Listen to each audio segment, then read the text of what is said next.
What if I told you that even if Epstein had direct links to Bitcoin, it wouldn't change Bitcoin's value by even 0.0001%? Not morally, not financially, not structurally. That's the first illusion people need to break.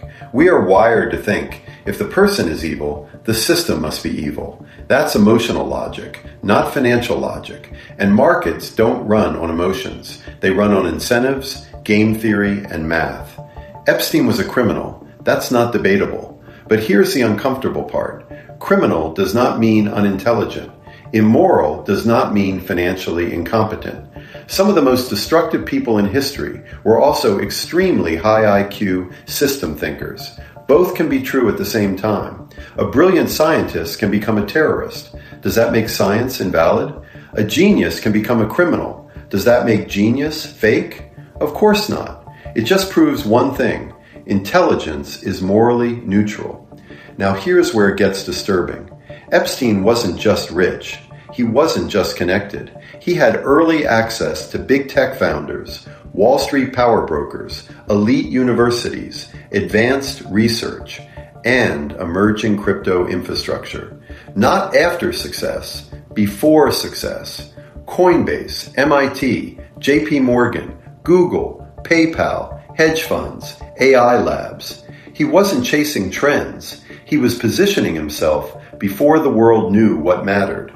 That's not luck. That's pattern recognition at scale. So now ask the real question nobody asks.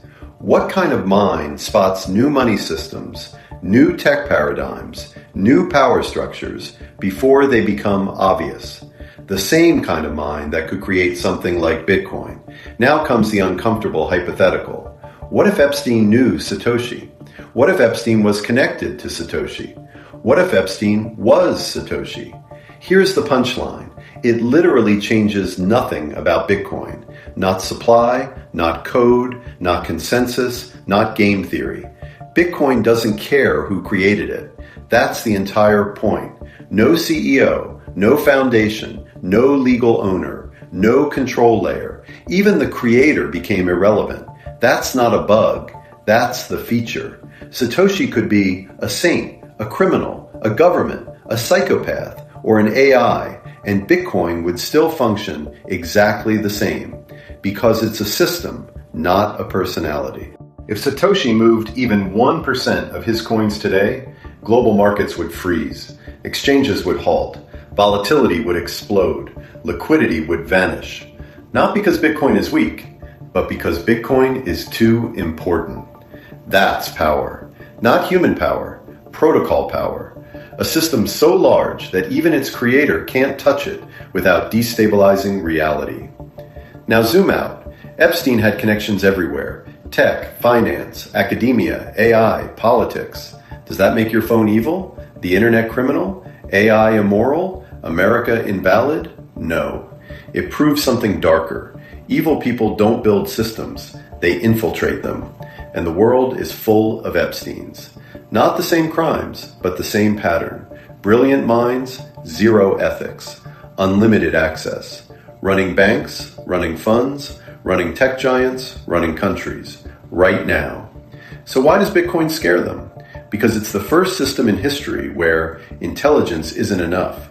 Connections don't matter. Power can't override math. Reputation is irrelevant. And control is impossible. You can't Epstein Bitcoin. This is why the FUD never stops. Not because Bitcoin is risky, but because Bitcoin is non-corruptible at the base layer. You can corrupt humans. You can't corrupt a protocol that doesn't require trust. A brilliant mind can be evil. A powerful system can be neutral. And Bitcoin's entire value proposition is this: separating money from human morality.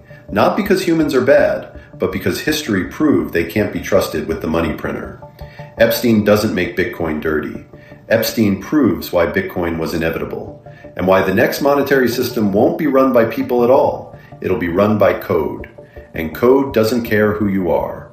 Follow Bull Breza. We study how capital really moves.